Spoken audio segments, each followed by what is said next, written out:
Elena, जो आधी real estate साम्राज्य की मालकिन थीं, हर साल की तरह अपने इकलौते बेटे को याद करने कब्रिस्तान गईं।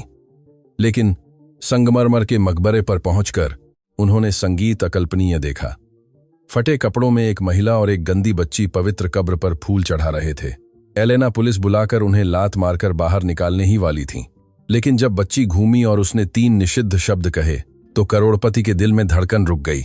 जो रहस्य उन्होंने उस कब्र पर जाना, वह उनकी किस्मत को हमेशा के लिए बदल देगा। यह एक भूरे और बरसात के मंगलवार की सुबह के 10 बजे थे। संगीत और बारिश हो रही थी। शहर के ऊपर का आसमान बिल्कुल वैसा ही लग रहा था जैसा एलेना अंदर महसूस कर रही थी।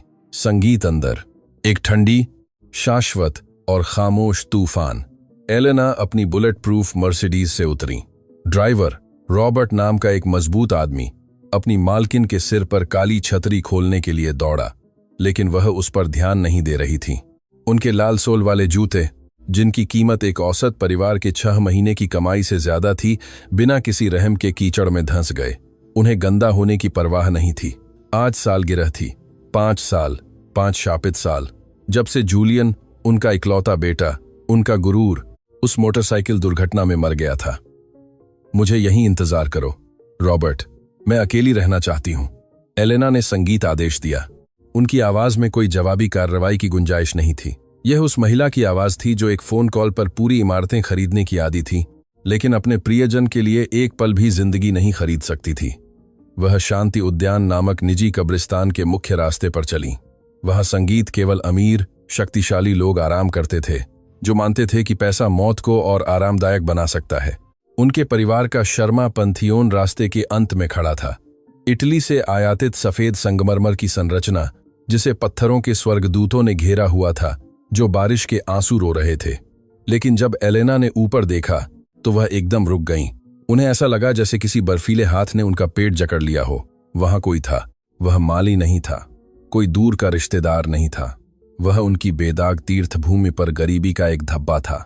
एक युवा महिला जो छेद वाले भूरे ऊनी स्वेटर और फटी हुई लंबी स्कर्ट पहने हुए जूलियन की कब्र के सामने घुटनों के बल बैठी थी। उसके बगल में लगभग 4 साल की एक छोटी बच्ची गीली जमीन पर कुछ पत्थरों से खेल रही थी। नाराजगी एसिड की तरह संगीत एलेना के गले से ऊपर चढ़ आई। सुरक्षा को इसकी अनुमति कैसे मिली? वह रखरखाव के लिए एक भाग्य का भुगतान करती थी, ताकि उन्हें बाहरी दुनिया की गरीबी न देखनी पड़े, और कम से कम उस जगह पर जहां वह संगीत कमजोर हो सकती थी। ओए, एलेना चिल्लाई, तेजी से कदम बढ़ाते हुए। नम पत्थरों पर उनके जूतों की आवाज जोर से गूंजी। घुटनों के बल बैठी महिला चौंक गई। वह तेजी से मुड़ी। उसकी आंखें खुली हुई थीं, जो बिना सोई रातों और पुराने भुखमरी की कहानी कहती थीं, लेकिन उसके चेहरे पर एक उदास सुंदरता थी। छोटी बच्ची जल्दी से अपनी मां की पीठ के पीछे छिप गई, उसकी फटी हुई स्कर्ट को कसकर पकड़े हुए। तुम क्या कर रही हो? एलेना हांफती हुई, गुस्से से ज्यादा मेहनत से हांफती हुई उनके पास पहुंची। तुरंत यहां से चले जाओ, यह निजी संपत्ति है।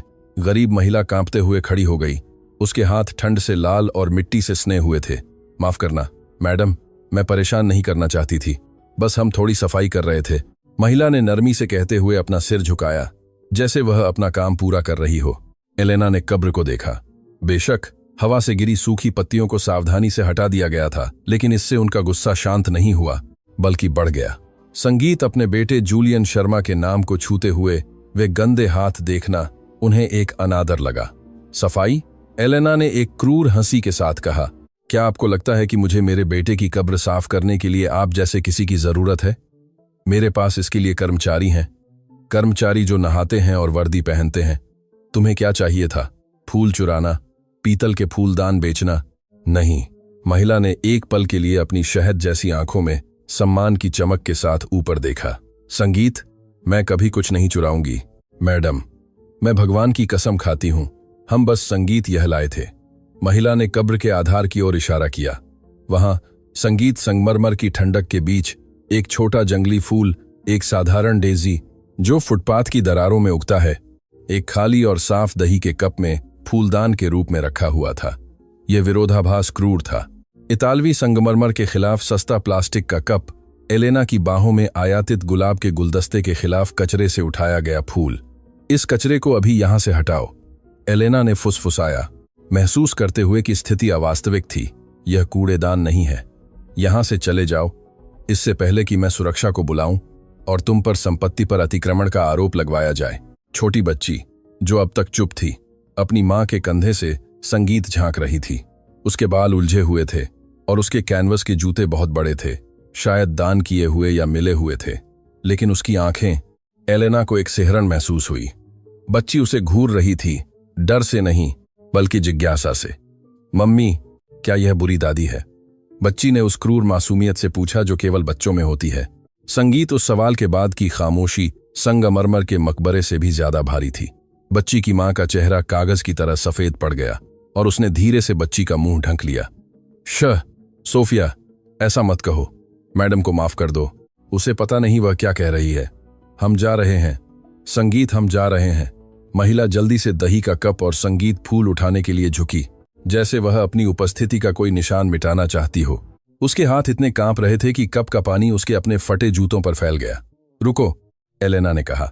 यह शब्द उसके मुंह से तब निकला जब उसका दिमाग उसे संसाधित कर पाता। बच्ची के वाक्य ने उसके सीने पर हथौड़े की तरह प्रहार किया था। संगीत बुरी दादी। एलेना कई चीजें थी। वह कठोर थी, ठंडी थी, मांग करने वाली थी। उसके कर्मचारी पीठ पीछे उसे लौह महिला कहते थे, लेकिन कोई उसे दादी नहीं कहता था। संगीत जूलियन अविवाहित और बिना बच्चों के मर गया था। एलेना की कोई पोती नहीं थी। उसका वंश 5 साल पहले उस गीली सड़क पर उसके साथ मर गया था। तुमने उस बच्ची से क्या कहा? एलेना ने एक कदम और करीब आकर पूछा।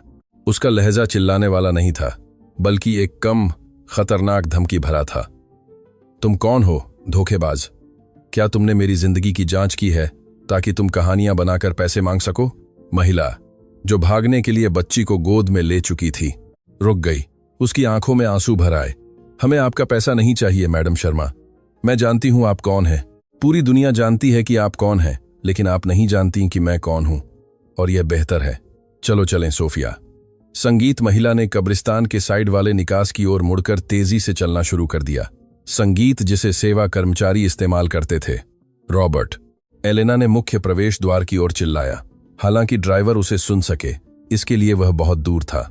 उसने घबराहट में अपना सेल फोन निकाला। वह सुरक्षा को बुलाने ही वाली थी। वह उन्हें दरवाजे पर रोकना चाहती थी। एलेना शर्मा को कोई पीछे मुड़कर जवाब नहीं देता था, खासकर ऐसे बेतुके इशारे के बाद। लेकिन तभी कुछ ऐसा हुआ जिसने एलेना की उंगली को फोन की स्क्रीन पर रोक दिया। बच्ची ने अपनी मां के कंधे से अपना छोटा हाथ उठाया और कब्र को अलविदा कहा। अलविदा पापा देवदूत, बच्ची ने अपनी तीखी आवाज में चिल्लाया और फिर गुनगुनाना शुरू कर दिया। यह कोई आम गाना नहीं था, रेडियो का कोई नया हिट गाना नहीं था। यह एक सरल दोहराव वाला गुनगुनाना था, एक विशिष्ट धुन। तारा ताता, अब सो जाओ। एलेना का सेल फोन। संगीत जमीन पर गिर गया। पत्थर के किनारे से टकराते हुए एक सूखी आवाज हुई। ऐसा लगा जैसे दुनिया उसके चारों ओर घूम रही है। बारिश की आवाज। संगीत गायब हो गई। वह केवल अपने सिर में उस गुनगुनाने को सुन सकती थी। वह गाना, वह बेतुका मनगढ़ंत धुन। एलेना 25 साल पीछे चली गई। जूलियन 5 साल का था और सो नहीं पा रहा था। उन्होंने उसे यह बेतुकी धुन ईजाद की थी। एक रात जब उसे बुखार था। इसे कभी लिखा नहीं गया था, नहीं किसी और के सामने गाया गया था। यह उसका रहस्य था, मां और बेटे का रहस्य। जूलियन घबराया हुआ होने पर गुनगुनाता था, वयस्क होने पर भी, जब उसे लगता था कि कोई नहीं सुन रहा है। संगीत, यह गंदी बच्ची उस मरे हुए बेटे का गुप्त लोरी कैसे जान सकती है? रुको। एलेना की चीख दर्दनाक थी। यह आदेश नहीं था, यह एक दिखावे में छिपा हुआ संगीत आग्रह था। महिला लगभग 20 मीटर दूर रुकी। वह मुड़ी नहीं। वह बच्ची को कसकर पकड़े हुए बारिश में स्थिर खड़ी रही, जैसे उसे गोलीबारी से बचा रही हो। एलेना दौड़ी। वह वर्षों में ऐसे नहीं दौड़ी थी। उन्होंने शिष्टाचार, अपने दर्द वाले घुटनों और अपने डिजाइनर जूतों को भुला दिया। वह उन तक पहुंची और महिला का हाथ पकड़ लिया। गीले स्वेटर का कपड़ा उनकी सजी हुई उंगलियों के नीचे खुरदरा था। मुझे देखो, एलेना ने हांफते हुए कहा। बारिश से उनका मेकअप बह रहा था। संगीत, तुमने वह गाना कहां से सीखा? बोलो। गरीब महिला धीरे से मुड़ी। वह रो रही थी। उसके आंसू बारिश में मिल रहे थे। संगीत, वह मुझे सुनाता था। महिला ने टूटी हुई आवाज में फुसफुसाया। वह मेरी कोख में होने के दौरान मुझे सुनाता था, जब वह अभी पैदा नहीं हुई थी। उसने कहा था कि यह वह गाना था जो उसकी मां उसे राक्षसों को भगाने के लिए सुनाती थी। एलेना, संगीत को लगा जैसे उसकी सांस भी रुक गई है। उन्होंने अपना एक हाथ छाती पर रखा। जूलियन, उन्होंने आवाज के एक धागे से पूछा। क्या तुम जूलियन को जानते थे? महिला ने शर्मिंदा होकर नजरें झुकाते हुए सिर हिलाया। मैं कैंटीन में काम करती थी जो उसके दफ्तर के पास थी। वह कैंटीन जहां वह हर सुबह जाता था। किसी को हमारे बारे में पता नहीं था मैडम। उसे आपसे डर लगता था, मुझसे डरता था। एलेना एक कदम पीछे हटी जैसे किसी ने उन्हें थप्पड़ मारा हो। वह कहता था कि आप कभी ऐसी वेट्रेस को स्वीकार नहीं करेंगी जिसने हाई स्कूल भी पूरा नहीं किया, कि आपके लिए उसके लिए योजनाएं थीं, साझीदारों की बेटियों से शादी। इसलिए हम गुप्त रूप से मिलते थे। संगीत। एलेना ने बच्ची सोफिया को देखा। अब जब वह करीब थी तो उसने देखा, यह सिर्फ आंखें नहीं थीं, ठोड़ी का आकार था। वह विशिष्ट शर्मा विशेषता। वह जिस तरह से भौहें सिकोड़ती थी, बिल्कुल वैसे ही जैसे जूलियन भ्रमित होने पर करता था। वह है। एलेना वाक्य पूरा नहीं कर सकी। यह बहुत बड़ा, बहुत असंभव था। दुर्घटना के 6 महीने बाद उसका जन्म हुआ। मां ने बच्ची को छाती से चिपकाते हुए कहा। जब जूलियन मर गया तो मैं अकेली रह गई। गर्भावस्था के जोखिम के कारण मुझे नौकरी से निकाल दिया गया। मैंने अपना अपार्टमेंट खो दिया। मैंने सब कुछ खो दिया। तुम मेरे पास क्यों नहीं आई? एलेना ने सदमे और भ्रम के मिश्रण से पूछा। मैं अमीर हूं, मैं मदद कर सकती थी। संगीत, यह मेरा खून है। महिला ने दुहक से मुस्कुराया, एक कड़वी और दर्दनाक मुस्कान। मैं आई थी संगीत मैडम। मैं 3 महीने की गर्भवती होने के 1 हफ्ते बाद आपके बंगले पर आई थी। क्या आपको याद नहीं है? एलेना ने उन दिनों के दर्द से धुंधली अपनी यादों में भौहें सिकोड़ी। उसे दरवाजे पर लोगों की हल्की सी याद थी, बहुत से लोग। सुरक्षा गार्ड ने बात जारी रखी। मैंने उसे बताया कि मैं जूलियन का बच्चा लिए हुए थी। उसने इंटरकॉम पर बुलाया और आपने जवाब दिया। एलेना का दिल जोरों से धड़का। मैंने क्या कहा था? आपने कहा था, संगीत, उस अवसरवादी को कह दो कि वह चली जाए। जूलियन मर चुका है और अब सभी चूहे पनीर मांगने आए हैं। अगर वह नहीं गई तो कुत्तों को छोड़ दो। संगीत। एलेना ने अपना हाथ मुंह पर रखा। उसे याद आया कि उसने ऐसा कुछ कहा था। वह दर्द से अंधी थीं, नींद की गोलियों से भरी हुई थीं, दुनिया से नफरत कर रही थीं। उन्होंने उन दिनों में दर्जनों लोगों को अस्वीकार कर दिया था। उन्होंने कभी कल्पना नहीं की थी, कभी सोचा नहीं था। मुझे लगा कि आप मुझसे नफरत करती हैं, महिला ने धीरे से कहा। इसलिए मैंने वादा किया था कि मेरी बेटी कभी आपके तिरस्कार को नहीं झेलेगी। हमने जैसे तैसे गुजारा किया है, घरों की सफाई करके, बर्तन धोकर। लेकिन आज सोफिया अपने पिताजी से मिलना चाहती थी। वह जानती है कि वह यहीं है। सच्चाई एलेना पर कंक्रीट की पटिया की तरह गिरी। संगीत, मेरे पास एक पोती थी, एक पोती जो पूरी गरीबी में जी रही थी, जबकि वह 20 कमरों वाले बंगले में अकेली रहती थी, विलासिता से घिरी हुई थी, जो उसे गर्मी नहीं देती थी। उसने अपनी पोती की मां को चूहा कहा था। वह अपनी ही खून की रिश्तेदार को कब्रिस्तान से बाहर निकालने ही वाली थीं जैसे वह कचरा हो। एलेना ने बच्ची के फटे जूतों को देखा। उसने ठंड से लाल उसके छोटे हाथों को देखा, जंगली फूल वाले दही के कप को देखा।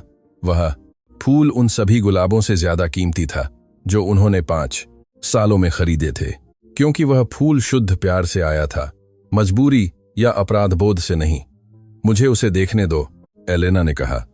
उसकी आवाज कांप रही थी। वह अब साम्राज्य की मालकिन नहीं थी। वह रेत में एक अकेली बूढ़ी औरत थी जिसके सामने एक चमत्कार था। उन्होंने 10-0 के चैनल सूट की परवाह किए बिना कीचड़ में घुटने टेके। वह बच्ची की ऊंचाई तक पहुंची। नमस्ते सोफिया, उन्होंने आंसुओं के बीच मुस्कुराने की कोशिश करते हुए कहा। बच्ची ने अविश्वास से उन्हें देखा, लेकिन फिर अनुमोदन के लिए अपनी मां की ओर देखा। मां ने सब कुछ के बावजूद थोड़ा सिर हिलाया। नमस्ते, बच्ची ने कहा। आपकी आंखें मेरी मां की तरह उदास हैं। एलेना के गले में एक टूटी हुई सिसकी निकली। हाँ मेरे प्यार, मैं बहुत समय से उदास हूं। लेकिन संगीत, उसी क्षण एक जोरदार शोर ने दृश्य को बाधित कर दिया। कब्रिस्तान का सुरक्षा गार्ड, एक लंबा और रूखा दिखने वाला आदमी, अपने हाथ में डंडा लिए दौड़ता हुआ आ रहा था, जिसके पीछे एलेना का ड्राइवर रॉबर्ट था। श्रीमती शर्मा, गार्ड चिल्लाया। मुझे बहुत अफसोस है। मैंने कैमरों पर देखा कि ये बेघर आपको संगीत परेशान कर रहे थे। अभी यहां से निकलो, गंदे। गार्ड ने सोफिया की मां का हाथ जोर से पकड़ने के लिए अपना हाथ उठाया। उसे मत छुओ। एलेना की चीख इतनी जबरदस्त थी कि गार्ड एकदम रुक गया, लगभग कीचड़ में फिसल गया। एलेना धीरे धीरे उठी। संगीत, उनका रुख बदल गया था। वह अब दर्द से हारी हुई महिला नहीं थी। अब उनके पास एक उद्देश्य था। उनकी बुझी हुई आंखें अब एक ठंडी, गणनात्मक संगीत क्रोध से चमक रही थीं। लेकिन मैडम, गार्ड हकलाया, ये भिखारी हैं। ये आपको गंदा कर रही हैं। एलेना ने सोफिया की मां की ओर एक दृढ़ संगीत उंगली से इशारा किया। वह मेरी बहू है और यह बच्ची मेरी पोती है, शर्मा भाग्य की इकलौती उत्तराधिकारी। गार्ड का मुंह खुला रह गया, लेकिन कोई आवाज नहीं निकली। रॉबर्ट ड्राइवर ने छाता गिरा दिया, और अगर उसने फिर से उनकी ओर देखा या तिरस्कार से देखा, एलेना गार्ड की ओर बढ़ती हुई इतनी करीब कि वह उसका डर सूंघ सकती थी, तो मैं यह सुनिश्चित करूंगी कि वह न केवल अपनी नौकरी खो दे, बल्कि इस शहर में एक कूड़ेदान की रखवाली भी न कर पाए। संगीत, क्या तुम समझे?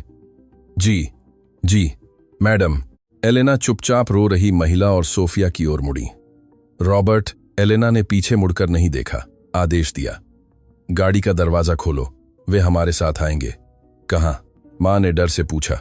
मैडम, हमारे पास सही कपड़े नहीं हैं, हम नहीं कर सकते। एलेना ने अपना कश्मीरी कोट उतार दिया, जिसकी कीमत एक छोटी कार से ज्यादा थी, और उसे भीगी हुई महिला के कंधों पर डाल दिया। फिर उन्होंने अपना रेशमी स्कार्फ उतारा और छोटी सोफिया को लपेटा। घर, एलेना ने कहा। संगीत और 5 सालों में पहली बार घर शब्द खाली नहीं लगा। चलो संगीत, घर चलें, हमारे पास बात करने के लिए बहुत कुछ है, और मुझे 5 सालों के जन्मदिन मनाने हैं। एलेना ने बच्ची का हाथ पकड़ा। वह ठंडा और खुरदरा था, लेकिन जब सोफिया की छोटी उंगलियों ने उसकी उंगलियों को दबाया तो एलेना को एक बिजली का झटका महसूस हुआ। यह वही एहसास था जो उन्होंने जूलियन का हाथ पहली बार पकड़ा था। वे कार में चढ़ गईं, लेकिन एलेना नहीं जानती थीं कि असली चुनौती अभी शुरू होने वाली है, क्योंकि उन्हें बंगले में ले जाने से उनके साझीदारों, उनके अपने विस्तारित संगीत परिवार के साथ एक युद्ध छिड़ जाएगा जो उनकी किस्मत का इंतजार कर रहे थे, और जूलियन के ऐसे रहस्य सामने आएंगे जो उसकी बेटी की मां भी नहीं जानती थी। जैसे ही कार कब्रिस्तान को पीछे छोड़ते हुए शुरू हुई, एलेना ने पीछे के शीशे में दूर एक आकृति को उन्हें घूरते हुए देखा जो एक पेड़ के पीछे छिपी हुई थी। कोई और बच्ची के अस्तित्व के बारे में जानता था और वह खुश नहीं था। शर्मा हवेली की ओर यात्रा 2 दुनियाओं के बीच की यात्रा थी। बख्तरबंद मर्सिडीज के अंदर एयर कंडीशनिंग से देवदार और नई चमड़े की खुशबू आ रही थी। बाहर भूरा और बरसाती शहर एक बाहरी फिल्म की तरह गुजर रहा था। एलेना ने विपरीत सीट से अपनी मेहमानों को देखा। मां, जिसने अपना नाम कैमिला बताया था, अपनी नजरें नीची रखे हुए थी, अपने जर्जर पर्स को ऐसे पकड़े हुए थी जैसे उसमें हीरे हों। छोटी सोफिया भावना से थक चुकी थी, अपनी मां की गोद में सो गई थी। क्रीम रंग के असबाब पर कीचड़ का एक छोटा सा निशान छोड़ गई थी, जिसकी कीमत 5 संगीत $1000 थी। रॉबर्ट ड्राइवर ने घबराया हुआ रियर व्यू मिरर में देखा। संगीत मैडम, उसने खांसते हुए कहा, श्रीमती लूसिया को सूचित करें कि हमारे साथ मेहमान हैं। लूसिया का नाम सुनकर एलेना तन गई। संगीत, लूसिया उसकी भतीजी थी, जूलियन की चचेरी बहन। उसके बेटे की मृत्यु के बाद से लूसिया और उसका पति कार्लोस कंपनी में गिद्धों की तरह बस गए थे।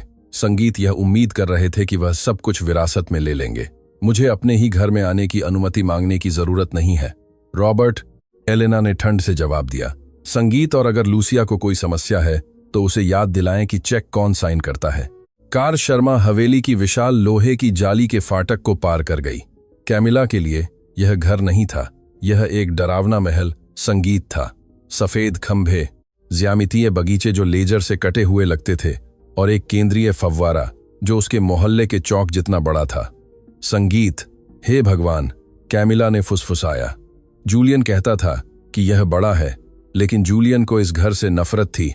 एलेना ने एक ऐसी ईमानदारी से कहा जिसने उसे खुद संगीत हैरान कर दिया।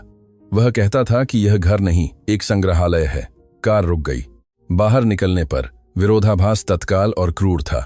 3 सेवा कर्मचारी बेदाग संगीत वर्दी में मैडम का स्वागत करने के लिए बाहर निकले, लेकिन जब उन्होंने कैमिला को बाहर उतरते देखा, अपने टूटे जूतों में, कश्मीरी कोट में लिपटी हुई, और बच्ची गंदी थी, तो उनके पेशेवर चेहरे तिरस्कार भरी विकृतियों में बदल गए। मार्टा, हाउसकीपर को बुलाओ, एलेना ने एक कठोर महिला को संबोधित किया जो 30 साल से घर में थी। मेहमानों का कमरा तैयार करो, नीला वाला, और मैं चाहती हूं कि तुम तुरंत गर्म भोजन ऊपर ले जाओ, सूप, चिकन, ताजे फल, सब कुछ। मार्ता ने कैमिला को ऊपर से नीचे तक देखा, उसके पैरों के कीचड़ पर रुक गई। मैडम, नीला कमरा राजनयिक मेहमानों के लिए। मार्ता ने गुस्से में अपनी आवाज धीमी कर दी।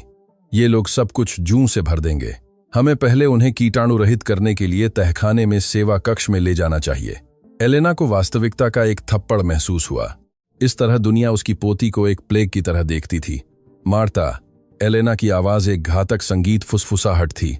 उस बच्ची को यहां रहने का तुमसे ज्यादा अधिकार है।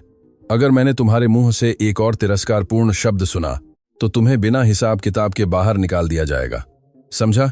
मेरे स्वीट का बाथरूम तैयार करो, मैं खुद उनकी देखभाल करूंगी। नौकरानी डरे हुए चींटियों की तरह तितर बितर हो गई। एलेना ने कैमिला और सोफिया को ऊपर सीढ़ियों से पहुंचाया। शर्मा पूर्वजों की तैल चित्रों के पास से गुजरते हुए कैमिला डर से सब कुछ देखती रही, दीवारों को छूने और उन्हें गंदा करने से डरती थी। मुख्य बाथरूम में प्रवेश करते हुए एक सोने के नल और संगमरमर का स्थान, जो उस अपार्टमेंट से भी बड़ा था जहां कैमिला पहले रहती थी जब उसे बेदखल किया गया था। युवा संगीत मां जोर से रोने लगी। क्या हुआ? एलेना ने दरवाजा बंद करते हुए अलार्म के साथ पूछा। क्या तुम्हें कहीं दर्द हो रहा है? कैमिला ने सिर हिलाया। सोफिया को लापरवाह तरीके से नरम कालीन पर सुलाते हुए आंसू बहा रही थी। बस यही है कि हमें महीनों से गर्म पानी नहीं मिला है मैडम। सोफिया बाल्टी में ठंडे पानी से नहाती है। यह देखना, संगीत बहुत ज्यादा है। एलेना का दिल टूट गया। उन्होंने संगीत नल खोल दिए और भाप कमरे को भरना शुरू कर दिया।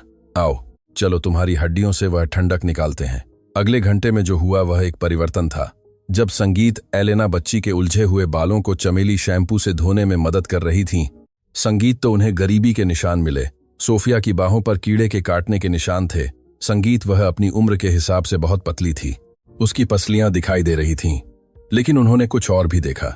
संगीत जब पानी ने बच्ची का चेहरा साफ किया तो समानता निर्विवाद थी। उसके तिल है? एलेना ने बच्ची के दाहिने कंधे पर धीरे से उंगली फेरते हुए कहा। संगीत जूलियन का भी यही तिल था। हाँ, संगीत कैमिला ने सिंक में अपने हाथ धोते हुए शर्म से कहा। जूलियन उसे देवदूत का चुंबन का निशान कहता था। एलेना ने कैमिला को देखा। अब जब वह साफ थी, संगीत गंदगी और अत्यधिक थकान के मेकअप के बिना, एलेना ने देखा कि वह एक सुंदर महिला थी। लेकिन सुंदरता से परे संगीत उसकी आंखों में एक गहरी उदासी थी। मुझे सच्चाई जानने की जरूरत है कैमिला, एलेना ने मिस्र के सूती तौलिया देते हुए कहा। पूरी सच्चाई? जूलियन ने मुझे क्यों नहीं बताया? संगीत, मैं समझती हूं कि वह मेरी प्रतिक्रिया से डरता था, लेकिन गर्भावस्था छिपाना, अपनी बेटी छिपाना, यह उसके स्वभाव का नहीं था। संगीत, वह बच्चों से प्यार करता था। कैमिला तौलिए में लिपटी और विशाल टब के किनारे पर बैठ गई। सोफिया वयस्कों की बातचीत से अनजान झाग से खेल रही थी। यह सिर्फ आपके अस्वीकृति के डर से नहीं था मैडम, कैमिला ने अपनी आवाज धीमी करते हुए कबूल किया। यह उनसे डर था, उनसे। एलेना ने भौहें सिकोड़ी। आप किसकी बात कर रही हैं? जूलियन ने मरने से कुछ हफ्ते पहले कंपनी में कुछ खोजा था। संगीत, खातों के बारे में, कुछ खतरनाक साझीदारों के बारे में। उसने मुझे बताया कि अगर किसी को पता चला कि उसकी कोई कमजोरी है, एक महिला और एक बच्चा, तो वे उसे दबाने के लिए हमें इस्तेमाल करेंगे। संगीत, एलेना को एक ठंडक महसूस हुई जिसका तापमान से कोई लेना देना नहीं था। क्या तुम कह रही हो कि दुर्घटना? मुझे नहीं पता, कैमिला ने जल्दी से आंखों में डर के साथ रोका। मुझे कभी पता नहीं चला, लेकिन मरने से एक रात पहले वह मेरे घर आया था। वह पीला पड़ गया था।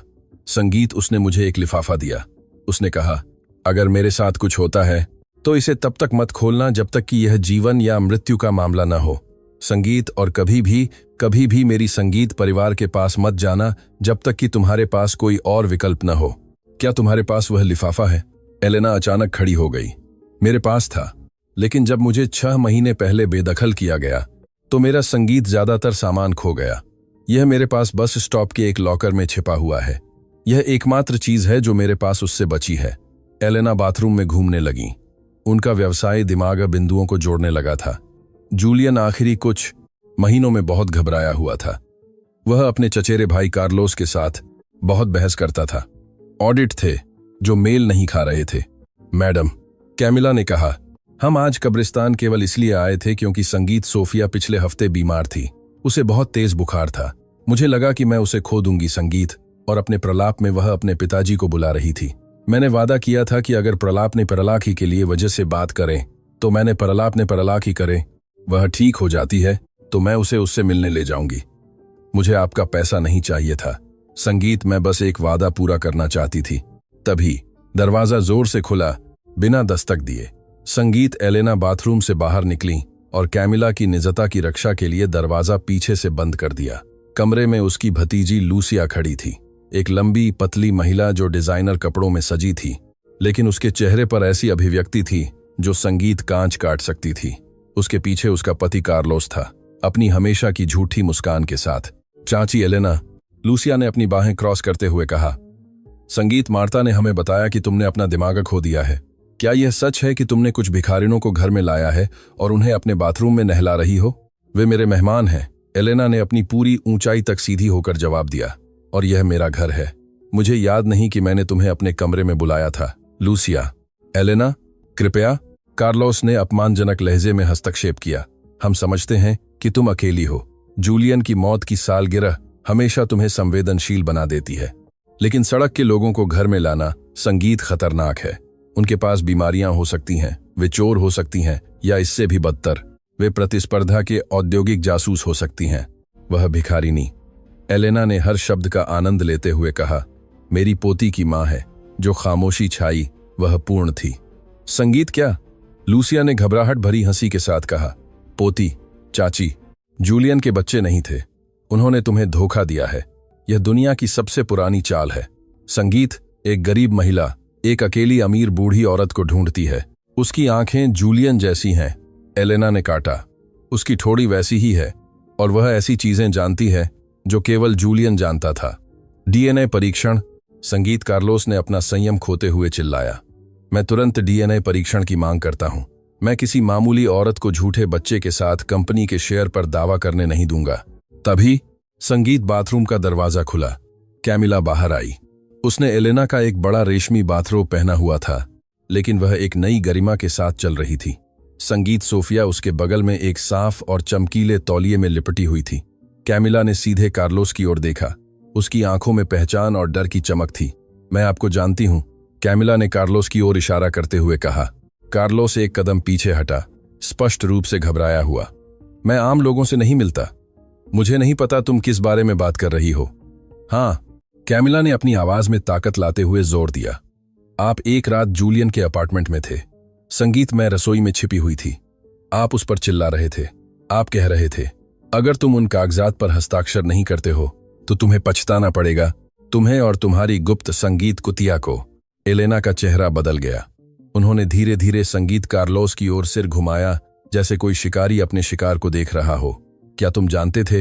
एलेना ने बहुत धीमी आवाज में पूछा। क्या तुम जानते थे कि जूलियन की एक पत्नी है और तुमने मुझे कभी नहीं बताया? कार्लोस पसीना बहाने लगा। एलेना, वह झूठ बोल रही है। वह एक अभिनेत्री है। उसे देखो, बच्ची का तिल है। एलेना ने कार्लोस को नजरअंदाजा करते हुए कहा। वही तिल जो जूलियन का था। और अगर तुम उसकी गुप्त पत्नी के बारे में जानते थे तो तुम दुर्घटना की जांच में स्वीकार किए गए से ज्यादा जानते थे। यह बेतुका है, लूसिया ने कार्लोस का हाथ पकड़ते हुए कहा। चलो चलते हैं, चाची। जब तुम्हारा पागलपन उतर जाए और तुम्हें एहसास हो जाए कि तुमने घर में कुछ अपराधियों को ला दिया है तो हमें फोन करना, लेकिन यह उम्मीद मत करना कि हम तुम्हारा समर्थन करेंगे जब वे तुम्हारे गहने भी चुरा लेंगे। लूसिया और कार्लोस लगभग भागते हुए कमरे से बाहर निकल गए, लेकिन दरवाजे को पार करने से पहले संगीत, कार्लोस ने कैमिला को आखिरी बार देखा। वह तिरस्कार की नजर नहीं थी, संगीत, बल्कि शुद्ध धमकी थी, विनाश का वादा। एलेना गुस्से से कांप रही थी। वह कैमिला और सोफिया की ओर मुड़ी। तुम सही थी, एलेना ने हाँफते हुए कहा। खतरा था। मैं उसे पूरे समय अपनी छत के नीचे सोने दे रही थी। एलेना एक पुरानी मेज की ओर बढ़ी, संगीत, और एक चेक निकाला। उन्होंने एक राशि लिखी और उसे कैमिला की ओर बढ़ाया। कैमिला ने कागज को देखा। यह 10 शून्य थे। मुझे आपका पैसा नहीं चाहिए मैडम, कैमिला ने अपमानित होकर दोहराया।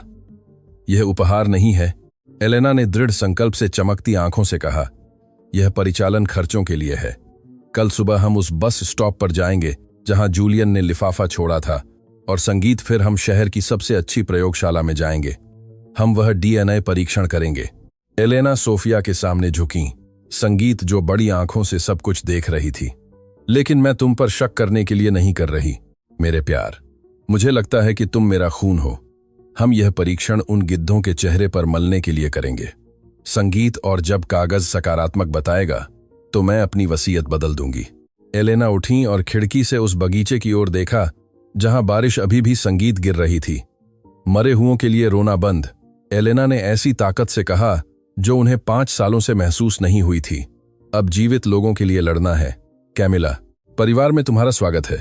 तैयार हो जाओ, क्योंकि हमने अभी युद्ध की घोषणा की है। लेकिन एलेना नहीं जानती थी कि कार्लोस पहले ही अपनी कार से एक कॉल कर रहा था, एक अंधेरे संपर्क को जो उसने 5 सालों से इस्तेमाल नहीं किया था।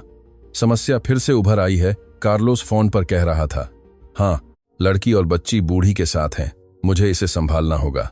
इस बार मोटरसाइकिल की ब्रेक जैसी कोई गलती नहीं हो सकती। मैं चाहता हूं कि यह लगे कि यह रात में संगीत डकैती गलत हो गई। शर्मा हवेली अंधेरे में डूब गई। बाहर संगीत तूफान और खराब हो गया था। बगीचे को छाया और तेज हवा के दलदल में बदल दिया था। रात के 2 बजे थे। एलेना सो नहीं पा रही थी। वह मेहमानों के कमरे के कोने में मखमली कुर्सी पर बैठी थीं। सोफिया और कैमिला की नींद पर पहरा दे रही थीं। संगीत बच्ची अपना मुंह थोड़ा खोलकर सो रही थी, एक पैर रेशमी चादरों से बाहर, बिल्कुल वैसे ही जैसे जूलियन उस उम्र में सोता था। घर की खामोशी भूत लाई।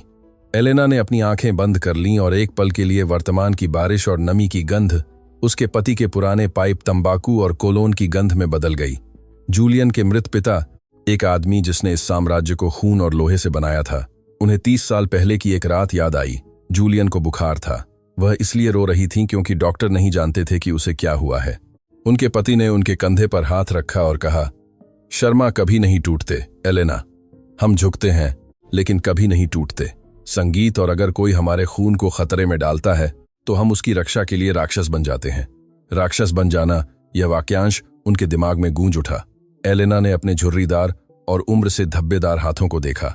अगर जरूरत पड़ी तो राक्षस बनने के लिए उनमें अभी भी ताकत थी। संगीत, वह पिछले 5 सालों से एक खाली घर में एक दुखद छाया, एक भूत बनकर रही थीं। लेकिन उस बच्ची को सांस लेते देखकर उन्हें एक ऐसी एड्रेनालाइन की खुराक मिली थी जिसे वह भूल चुकी थीं। वह सोफिया के कंबल को ठीक करने के लिए उठीं। ऐसा करते हुए संगीत उनकी उंगलियां बच्ची के गाल को छू गईं।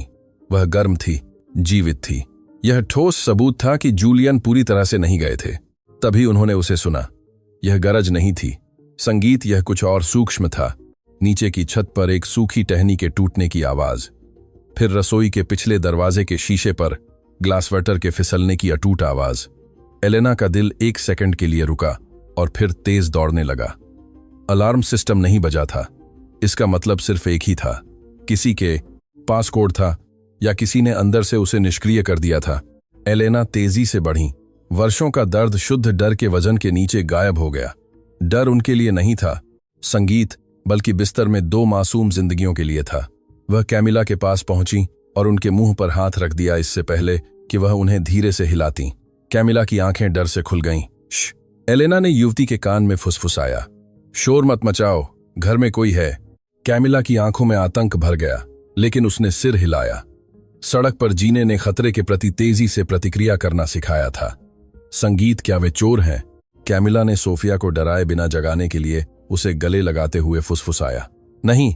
एलेना ने कार्लोस की नफरत भरी नजर और जिस कॉल की उसने कल्पना की थी उसे याद करते हुए कहा, वे और भी बुरे हैं बेटा। नीचे रसोई का दरवाजा खुलने की आवाज हवेली की खामोशी में संगीत एक गोली की तरह गूंजी। भारी कदम। वे चुपके से चलने की कोशिश नहीं कर रहे थे, वे तेज थे। वे जानते थे कि वे कहां जा रहे हैं। वे यहां आ रहे हैं, एलेना ने कहा। उनका दिमाग तेजी से काम कर रहा था। संगीत, क्या वे जानते हैं कि हम किस कमरे में हैं? हमें क्या करना चाहिए? कैमिला कांप रही थी। चलो पुलिस को बुलाते हैं। उन्होंने फिक्स्ड लाइन काट दी है।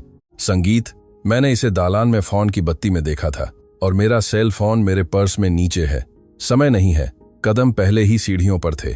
कम से कम 3 आदमी थे। जूते जोर से लकड़ी पर पड़ रहे थे। एलेना घर के पिछले हिस्से की ओर भागी। यह कोई सामान्य अलमारी नहीं थी। दादाजी ने घर का निर्माण अशांत राजनीतिक समय में संगीत करवाया था। इसे हिलाने में मेरी मदद करो। एलेना ने ड्रेसिंग रूम के अंदर रखे महोगनी के एक भारी ड्रेसर को धकेलते हुए आदेश दिया। कैमिला एड्रेनालाइन से प्रेरित होकर अपनी पतलेपन के लिए आश्चर्यजनक ताकत से धकेला। ड्रेसर के पीछे लकड़ी के पैनल में एक लगभग अदृश्य छोटा निशान था। संगीत, एलेना ने लकड़ी में एक गांठ की तरह दिखने वाले एक विशिष्ट बिंदु पर अपने अंगूठे से दबाया। एक यांत्रिक क्लिक की आवाज आई और पैनल खुल गया, जिससे एक अंधेरा और संकरा मार्ग सामने आया।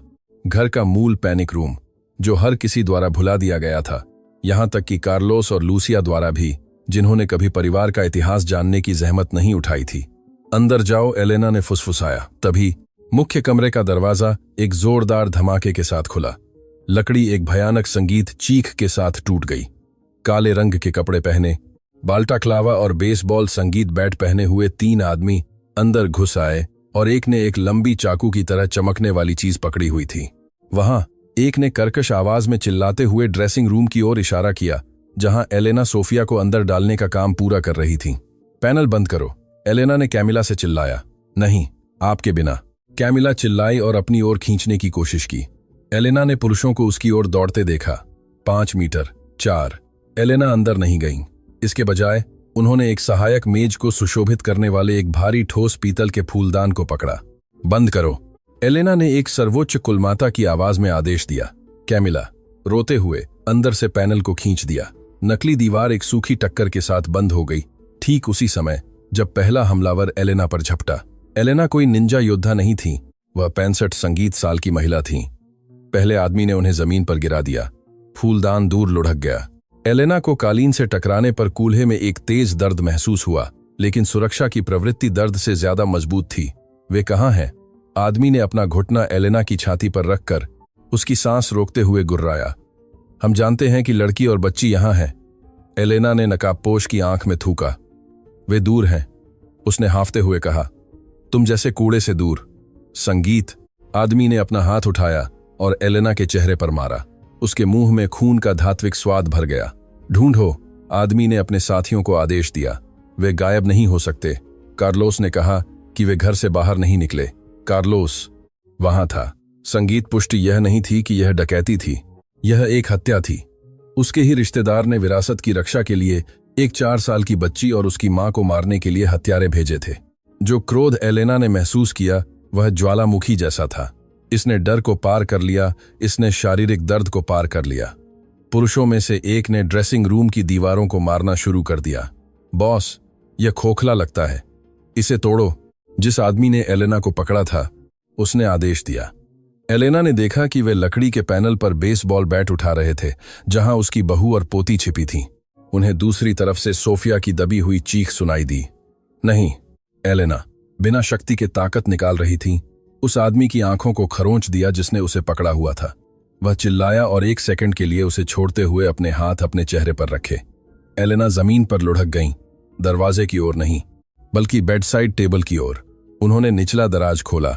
वहां मखमली नकली तल के नीचे छिपा हुआ उनके पति की पुरानी पिस्तौल थी, द्वितीय विश्व युद्ध की एक विरासत। उन्हें नहीं पता था कि यह काम करेगी या नहीं। उन्हें नहीं पता था कि 40 साल पुरानी गोलियां चलेंगी या नहीं, लेकिन यह या उनके वंश की मृत्यु थी। 1550, 2000 शब्द, टकराव और निर्णय। आदमियों ने पहले ही पैनल में एक छेद बना दिया था। एक दस्ताने वाला हाथ अंदर से तंत्र को खोलने के लिए घुस रहा था। कैमिला और सोफिया की आतंकित चीखें सुनाई दे रही थीं। सुनो, एलेना ने जमीन से चिल्लाया। तीनों आदमी मुड़े। एलेना ने पिस्तौल को दोनों हाथों से पकड़ा हुआ था, हिंसक रूप से कांप रही थी, लेकिन नेता के सीने पर निशाना साध रही थी। उस दरवाजे से दूर रहो। नेता हंसा, एक भद्दी खोखली हंसी। पागल बूढ़ी औरत, तुम्हारे पास हिम्मत नहीं है। उसे नीचे रखो इससे पहले कि तुम खुद को चोट पहुंचाओ। संगीत वह चाकू हाथ में लिए उसकी ओर एक कदम बढ़ा। एलेना ने जूलियन के बारे में सोचा। उन्होंने सोचा कि वह उसे कैसे बचा सकती थी। उन्होंने सोचा कि उनकी कदम की कदम कतन सौ चाकू हाथ की तही कतन साला। गलती के कारण कैमिला और सोफिया ने कितना दयनीय जीवन जिया था, उनके अस्वीकृति के कारण। यह उनका दूसरा मौका था। संगीत भगवान उन्हें अपने पोती के माध्यम से अपने बेटे को बचाने का अवसर दे रहे थे। आदमी संगीत एक और कदम बढ़ा। मैंने तुम्हें हथियार नीचे करने को कहा। धमाका बंद कमरे में गूंज उठा। पिस्तौल एलेना के हाथों में उछल गई, उसके दर्द वाले कंधे से टकराई। नकाबपोश के नीचे आदमी अचंभित अभिव्यक्ति के साथ रुक गया। उसने अपने कंधे को देखा, जहां लाल रंग का एक धब्बा काले कपड़े को दागना शुरू कर रहा था। वह घुटनों के बल गिर गया। बाकी 2 आदमी स्तब्ध खड़े रहे। उन्हें प्रतिरोध की उम्मीद नहीं थी। उन्हें उम्मीद नहीं थी कि लौह महिला की नसों में असली लोहा होगा। अगला सिर पर होगा। एलेना चिल्लाई। उनकी आवाज अब कांप नहीं रही थी। यह एक फंसे हुए शेरनी की आवाज थी। चले जाओ या मैं तुम सबको मार डालूंगी। दूर से सायरन की आवाज सुनाई देने लगी।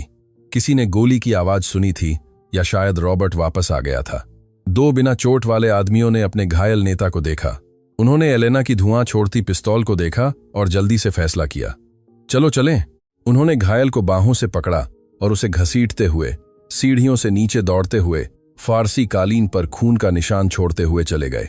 एलेना एक पूरी मिनट तक खाली दरवाजे पर निशाना साधे रहीं, हांफती रहीं, जब तक कि उन्होंने बजरी पर कार के फिसलने और दूर जाने की आवाज नहीं सुनी। तभी उन्होंने हथियार नीचे किया। गुप्त पैनल धीरे से खुला। कैमिला पीली पड़कर सोफिया को गोद में लिए बाहर निकली। एलेना को जमीन पर, चेहरा लहूलुहान और हाथ में पिस्तौल देखकर कैमिला उनके पास दौड़ पड़ी। संगीत, श्रीमती एलेना। कैमिला उनके बगल में जमीन पर गिर गईं, उनकी चोटों की जांच कर रही थीं। हे भगवान, आप खून बह रही हैं। एलेना ने पिस्तौल गिरा दी और कैमिला को देखा। फिर उन्होंने सोफिया को देखा, जो चुपचाप रो रही थी, अपनी मां की गर्दन से चिपकी हुई थी। एलेना ने अपना लहूलुहान हाथ बढ़ाया और बच्ची के बालों को सहलाया। कोई नहीं, एलेना हांफती रहीं। उनके चेहरे पर राहत के आंसू बह रहे थे। कोई भी तुम्हें फिर से चोट नहीं पहुंचाएगा।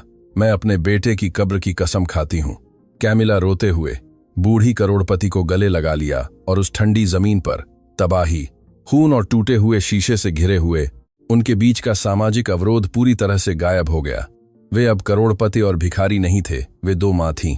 वे अस्तित्व की आग में बनी एक परिवार थीं। मिनटों बाद पुलिस की नीली बत्तियां टूटी हुई खिड़की से कमरे में भर गईं। रॉबर्ट, ड्राइवर, दो सशस्त्र पुलिसकर्मियों के साथ अंदर भागा। मैडम, रॉबर्ट ने दृश्य देखकर आतंकित होकर चिल्लाया। जैसे ही मैंने बूथ से बत्तियां बंद देखीं, मैं आ गया। लेकिन रॉबर्ट, एलेना ने पैरामेडिक्स को उन्हें ठीक करने देते हुए कहा, कार्लोस के बारे में कुछ मत कहना, अभी नहीं। कैमिला ने भ्रमित होकर एलेना को देखा, लेकिन उसने उन्हें भेजा। उन्होंने कहा, मुझे पता है, एलेना ने फुसफुसाया, जबकि उन्होंने उनके माथे पर पट्टी बांधी थी। लेकिन अगर हम अभी उस पर आरोप लगाते हैं तो वह छिप जाएगा। वह अपने वकीलों का इस्तेमाल करेगा, सबूत नष्ट कर देगा। नहीं, हम उसका खेल खेलेंगे। एलेना एक पैरामेडिक की मदद से खड़ी हुई। चोट के बावजूद उनकी नजर पहले से कहीं ज्यादा स्पष्ट थी। हम उसे यह मानने देंगे कि वे असफल रहे, कि यह एक आम डकैती थी, और जब वह आश्वस्त हो जाएगा, जब उसे लगेगा कि वह जीत गया है, तो हम उसे कुचल देंगे। वह कैमिला की ओर मुड़ी। मुझे तुम्हें मजबूत होने की जरूरत है बेटी। कल एक नया जीवन शुरू होता है, लेकिन एक शिकार भी शुरू होता है। क्या तुम मेरे साथ हो? कैमिला ने अपनी बेटी को देखा, फिर जमीन पर पड़ी पिस्तौल को, और अंत में अपनी सांस की स्टील की आंखों को देखा। मैं आपके साथ हूं, कैमिला ने दृढ़ता से कहा। जैसे जैसे एलेना को जांच के लिए अस्पताल ले जाया गया और कैमिला और सोफिया को शहर के दूसरी ओर कंपनी के स्वामित्व वाले एक अधिकतम सुरक्षा वाले होटल में ले जाया गया, दूसरी ओर शहर में एक फोन बजा। कार्लोस ने पहले टोन पर जवाब दिया। संगीत यह हो गया। जटिलताएं थीं, एक विकृत आवाज ने कहा। बूढ़ी औरत के पास एक हथियार था। उसने रूसी को गोली मार दी। हमें छोड़ना पड़ा, लेकिन बेकार। कार्लोस अपने डेस्क पर मुक्का मारते हुए चिल्लाया, क्या तुमने उन्हें मार डाला या नहीं? लेकिन हमने अंदर आने से पहले कुछ सुना। बूढ़ी औरत जूलियन द्वारा छोड़े गए एक लिफाफे के बारे में बात कर रही थी। उन्होंने कहा कि वे कल उसे लेने के लिए बस स्टेशन जा रहे थे। कार्लोस का रंग उड़ गया। उसके चेहरे से रंग गायब हो गया। वह लिफाफा, वह 5 सालों से उस शापित लिफाफे की तलाश कर रहा था। वह जानता था कि जूलियन के पास उनके गबन और रियल एस्टेट माफिया के साथ उनके सौदों के सबूत हैं, लेकिन वह उन्हें कभी नहीं ढूंढ पाया। उसे लगा कि जूलियन ने उन्हें दुर्घटना में नष्ट कर दिया था या खो दिया था। अगर उन महिलाओं के पास लिफाफा था, तो वह न केवल विरासत खो देगा, बल्कि उसे जीवन भर के लिए जेल जाना पड़ेगा, या इससे भी बदतर, उसके माफिया सहयोगी उसे चुप कराने के लिए मार डालेंगे। संगीत, मेरी बात ध्यान से सुनो, कार्लोस ने कांपती हुई लेकिन घातक आवाज में कहा। घर भूल जाओ, डकैती भूल जाओ। कल मुझे सेंट्रल बस स्टेशन पर पूरी टीम चाहिए। कोई भी उस लिफाफे के साथ बाहर नहीं निकलेगा। संगीत, कोई नहीं। अगर जरूरत पड़े तो उन्हें अंदर ही स्टेशन में जला दो, वे ऐसा करेंगे। उसने फोन काट दिया और अपने लग्जरी पेंट हाउस की खिड़की से बाहर देखा। शहर एक युद्ध के बारे में अनजान सो रहा था, जो जल्द ही उसकी सड़कों पर छिड़ने वाला था। कार्लोस घबराहट से मुस्कुराया। चाची एलेना, तुम खुशहाल परिवार का खेल खेलना चाहती थी। अब तुम देखोगी कि क्या होता है जब तुम बोर्ड के मालिक से भिड़ती हो। होटल के सुरक्षा स्वीट में एक लग्जरी बंकर था, लेकिन हवा एक सेल जितनी घनी महसूस होती थी। सुबह के 8 बजे थे। एलेना दर्पण में खुद को देख रही थी, लेकिन उन्हें वह महिला नजर नहीं आई जो उन्हें वापस देख रही थी। उनके माथे पर एक सस्ती ऊनी टोपी के नीचे एक पट्टी छिपी हुई थी। वह अपना चैनल सूट नहीं पहने थी, बल्कि एक घिसा हुआ डेनिम पैंट और एक चौड़ी जैकेट पहने थी जो रॉबर्ट, उनके ड्राइवर, ने एक रात के बाजार से हासिल की थी। आप वैसी नहीं लग रही हैं मैडम, कैमिला दरवाजे से बोली। वह भी बदल गई थी, लेकिन संगीत कैमिला के लिए वे कपड़े उसकी रोजाना की युद्ध वर्दी थे। एलेना बिना अपने हाई एंड कवच के कमजोर महसूस करते हुए मुड़ी। यही तो बात है ना? एलेना ने एक मुस्कान के साथ जवाब दिया। अगर कार्लोस बस स्टेशन पर लोगों की नजर रख रहा है, संगीत तो वे एक करोड़पति और उसकी भगोड़ी बहू की तलाश करेंगे। वे 2 सफाई करने वाली महिलाओं की तलाश नहीं करेंगे जो सुबह की शिफ्ट पर जा रही हैं। कैमिला आगे बढ़ी और एक ऐसे साहस के साथ जो उसके पास पिछले दिन नहीं था, एलेना की जैकेट का कॉलर ठीक किया। आपको अलग तरह से चलना होगा, कैमिला ने निर्देश दिया। आप ऐसे चलती हैं जैसे आप उस जमीन की मालकिन हैं जिस पर आप कदम रखती हैं, थोड़ी ऊपर उठाकर। इस तरह वे आपको 1 सेकंड में पहचान लेंगे। एलेना ने भौहें सिकोड़ी। और मैं कैसे संगीत चलूं? ऐसे चलें जैसे आप जगह लेने के लिए माफी मांग रही हों, कैमिला ने उदासी से कहा। कंधे झुके हुए, नजर जमीन पर, तेज लेकिन खामोश कदम। संगीत अदृश्य लोग ऐसे ही चलते हैं मैडम, इसी तरह हम जीवित रहते हैं। एलेना के गले में गांठ पड़ गई। जीवित रहने का यह सबक उन्हें सिर की चोट से ज्यादा लगा। यह वह वास्तविकता थी जिसे उनकी पोती ने 4 साल तक जिया था। मुझे सिखाओ, एलेना ने विनम्रता से कहा। अगले 20 मिनटों तक करोड़पति ने अदृश्यता की कला सीखी। उन्होंने झुकना सीखा, अपना चेहरा छिपाना सीखा, एक प्लास्टिक बैग को ऐसे ले जाना सीखा जैसे उसमें खजाना हो। सोफिया रॉबर्ट और 2 भरोसेमंद गार्डों की देखभाल में होटल में रह गई थी। उसे ले जाना बहुत खतरनाक था। विदाई दुखद थी। हम वापस आएंगे मेरे प्यार, एलेना ने बच्ची के माथे को चूमते हुए वादा किया। और जब हम वापस आएंगे तो कोई हमें अलग नहीं कर पाएगा। वे सेवा द्वार से होटल से बाहर निकले, बुलेट प्रूफ मर्सिडीज के बजाय एक पुरानी टैक्सी में चढ़ गए। गंतव्य सेंट्रल बस टर्मिनल, वह जगह जहां जूलियन का अतीत खोदा जाने का इंतजार कर रहा था। टर्मिनल शोर, पेट्रोल की गंध और हताश मानवता का एक अराजकता था। एलेना ने खुद को इतने सारे लोगों से घिरा हुआ देखकर घबराहट महसूस की। धक्का मुक्की और फेरी वालों की चीखें।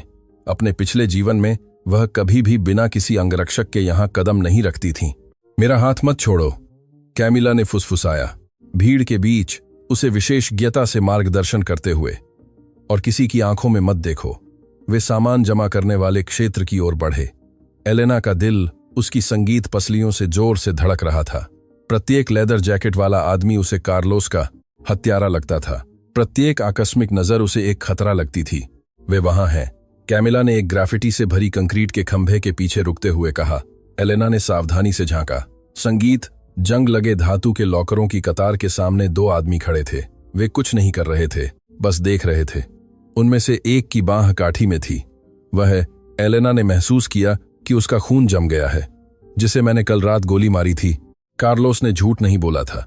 संगीत उसने अपनी पूरी टीम भेजी थी। वे लॉकरों की निगरानी कर रहे थे। पास आना आत्महत्या थी। हम पार नहीं कर सकते, एलेना ने हताशा में कहा। अगर वे हमें यहां भीड़ के बीच देख लेते हैं तो वे हमें मार डालेंगे। इन लोगों को गवाहों की परवाह नहीं है। हमें ताकत की जरूरत नहीं है मैडम, कैमिला ने आंखों में एक अजीब चमक के साथ कहा। हमें मोहल्ले की जरूरत है। कैमिला ने चारों ओर देखा और उसकी आंखें दूर कोने में बैठे लोगों के एक समूह को देखकर चमक उठीं जो कार्डबोर्ड और आवारा कुत्तों से घिरे थे। मुझे यहां इंतजार करो, कैमिला ने कहा, और जो कुछ भी तुम प्यार करती हो उसके लिए सिर मत उठाओ। एलेना ने कैमिला को समूह की ओर जाते देखा। गले मिलना हुआ, मुस्कान हुई। एलेना को शर्म आई। उसने अपना पूरा जीवन उन लोगों को परखा था, उन्हें अपनी कार की खिड़की से नजरअंदाज किया था, और अब वे उसकी एकमात्र आशा थे। कैमिला 5 मिनट बाद लौटी। उनके साथ एक बूढ़ा, बिना दांत वाला और भूरे बालों वाला आदमी था, जिससे सस्ती शराब की गंध आ रही थी, लेकिन उसकी आंखें दयालु थीं। श्रीमती एलेना, यह दादाजी हैं, कैमिला ने परिचय कराया। जब मुझे खाना लेने जाना पड़ता था तो वह सोफिया का ख्याल रखते थे। आदमी ने एक अतिरंजित और मजेदार झुककर सलाम किया। आपसे मिलकर खुशी हुई मैडम। कैमी कहती हैं कि आपको सामने वाले गोरिल्लाओं से संगीत परेशानी है, और वे गोरिल्ला वही हैं जिन्होंने छोटी सोफिया को चोट पहुंचाई थी। हाँ, एलेना ने अपनी अभिजात्य गौरव संगीत को निगल लिया और आदमी का गंदा हाथ मिलाया। हमें लॉकर 404 तक पहुंचने की जरूरत है। क्या आप हमारी मदद कर सकते हैं? छोटी संगीत सोफिया के लिए मैं पहाड़ हिला दूंगा, दादाजी ने कहा। और उन प्रकारों का चेहरा देखने के लिए जब उनकी दुनिया उन पर गिरती है, मैं यह मुफ्त में करता हूं। संगीत। लड़कों, उन्होंने अपने समूह की ओर सीटी बजाई। जो कुछ हुआ वह अराजकता का एक कोरियोग्राफी थी। अचानक 2 बेघर लोग कार्लोस के आदमियों के ठीक सामने जोर से लड़ना शुरू कर दिए। चीखें, धक्का, मुक्की, लुढ़कती बोतलें। टर्मिनल के लोग डरकर दूर हट गए। अरे, यहां से निकलो, चूहों! घायल बांह वाला आदमी चिल्लाया, अपने देखने के क्षेत्र को स्पष्ट रखने के लिए आगे बढ़ा। उस संगीत क्षण में कूड़े से भरे सुपरमार्केट कार्ट को धक्का देते हुए बेघर लोगों के दूसरे समूह ने गलती से संगीत अन्य निगरानी करने वालों का रास्ता रोक दिया, धातु और कार्डबोर्ड की एक दीवार बना दी। अब कैमिला चिल्लाई। एलेना और कैमिला भागीं। वे भगोड़ों की तरह नहीं भागीं, बल्कि भीड़ के बीच से परछाई की तरह फिसल गईं। वे बस के दरवाजों की ओर पहुंचे। 404। संगीत यह जमीन के करीब नीचे था। कैमिला ने एक पतली, जंग लगी चाबी निकाली जो उसने एक चेन से अपनी गर्दन के चारों ओर लटकाई हुई थी। उसके हाथ कांप रहे थे। जल्दी करो बेटी, जल्दी करो, एलेना ने पीछे से निगरानी करते हुए आग्रह किया। लड़ाई की चीखें तेज हो रही थीं, लेकिन कार्लोस के आदमियों को जल्द ही एहसास हो जाता कि यह एक व्याकुलता थी। चाबी घूमी। क्लैक। धातु का छोटा दरवाजा एक चरमराहट के साथ खुल गया। अंदर पैसा नहीं था, गहने नहीं थे, केवल एक मोटा मनीला लिफाफा था जो चिपकने वाले टेप से सील किया गया था, और एक छोटा पुराना टेडी बियर था। कैमिला ने लिफाफा और भालू पकड़ लिया। हमें यह मिल गया, वे यहां हैं। चीख दालान के अंत से आई। घायल आदमी रूसी ने उन्हें काट के अवरोध के माध्यम से एक छेद के माध्यम से देखा था। वह व्याकुलता से खुद को मुक्त करा चुका था और साइलेंसर वाली पिस्तौल निकालते हुए उनकी ओर दौड़ रहा था, कैमरों की परवाह किए बिना। भागो! एलेना ने कैमिला का हाथ पकड़ा। वे बस डॉकिंग क्षेत्र से बाहर की ओर भागे, जहां इंजन दहाड़ रहे थे और डीजल का धुआं सब कुछ ढक रहा था। इस रास्ते से कैमिला ने एलेना को एक बस की ओर खींचा जिसका गंतव्य नया गांव था और जिसके दरवाजे बंद हो रहे थे। हमारे पास टिकट नहीं है, एलेना हाँफ उठी। चढ़ जाओ। वे मुश्किल से चढ़ पाए क्योंकि वायवीय दरवाजे एलेना के कंधे से टकराते हुए बंद हो गए थे। बस रवाना हो गई डॉकिंग क्षेत्र से बाहर निकलकर। पिछली खिड़की से उन्होंने रूसी को बस के किनारे पर गुस्से से मारते हुए देखा। पीछे छूट गया क्योंकि वाहन गति पकड़ रहा था और हाईवे पर निकल गया। एलेना सीट पर गिर गईं। उनका दिल फटने वाला था। उन्होंने कैमिला को देखा। संगीत, जो लिफाफे को अपनी छाती से चिपकाए हुए थी, रो रही थी और एक साथ हंस रही थी। पहली बार एलेना ने किसी अजनबी को नहीं देखा, उन्होंने एक साथी को देखा। उन्होंने उस महिला को देखा जिसे उनके बेटे ने प्यार किया था और समझ गईं कि कैमिला में वह ताकत क्यों थी जिसे पैसा नहीं खरीद सकता था। धन्यवाद, एलेना ने कैमिला का हाथ पकड़ते हुए कहा। उन्होंने इसे नहीं छोड़ा। आपने मेरी जान बचाई, बुरी दादी की। कैमिला ने एलेना का हाथ कसकर दबाया। आपकी बदौलत दादी, आपने मेरी बेटी को रात में बचाया। हम बराबर हैं दादी। दादी शब्द इस बार अलग लगा। यह अपमान नहीं था, यह लड़ाई में अर्जित की गई उपाधि थी। बस उन्हें शहर के केंद्र से दूर एक शांत औद्योगिक क्षेत्र की ओर ले गई। वे पहले सुरक्षित पड़ाव पर उतरे और एक छोटे, खाली और शांत सड़क किनारे संगीत कैंटीन में शरण ली। उन्होंने 2 काली कॉफी का ऑर्डर दिया। यह सही समय था। एलेना ने चिपचिपी फॉर्मिका मेज पर लिफाफा रखा। क्या हम खोलें? उन्होंने डर से पूछा कि उन्हें क्या मिल सकता है। कैमिला ने सिर हिलाया और सावधानी से लिफाफा फाड़ दिया। अंदर 2 चीजें थीं, एक मेमोरी यूएसबी और एक हस्तलिखित पत्र। पत्र पर दुर्घटना से 2 दिन पहले की तारीख थी। एलेना ने तुरंत जूलियन की लिखावट को पहचान लिया। वह झुकी हुई और घबराई हुई लिखावट। उन्होंने अपना हाथ मुंह पर रखा ताकि एक सिसकी को दबा सके। कैमिला ने पत्र एलेना को पास किया। यह आपके लिए है, कैमिला ने कहा। शीर्ष पर लिखा है, मां के लिए। एलेना ने कांपते हुए कागज उठाया। उन्होंने टूटा हुआ आवाज में जोर से पढ़ना शुरू किया। मां, अगर तुम यह पढ़ रही हो तो इसका मतलब है कि मैं अब नहीं रहा, और अगर तुम इसे पढ़ रही हो तो मुझे उम्मीद है कि यह इसलिए है क्योंकि कैमिला में तुम्हें ढूंढने का साहस था और तुम्हारे दिल में उसे सुनने का दिल था। मुझे पता है कि मैंने तुम्हें निराश किया। तुम चाहती थीं कि मैं तुम्हारे साम्राज्य का राजा बनूं, तुम्हारे पिता की तरह व्यापार का शार्क बनूं, लेकिन मुझे केवल खुश रहना था, और मुझे वह खुशी एक ऐसी जगह मिली जहां तुम कभी नहीं देखोगी। एक कैंटीन में एक ऐसी महिला के साथ जो मुझसे मेरे नाम शर्मा के लिए नहीं बल्कि मैं कौन हूं, उसके लिए प्यार करती है। एलेना को रुकना पड़ा। स्याही को धुंधला करते हुए आंसू कागज पर गिर रहे थे।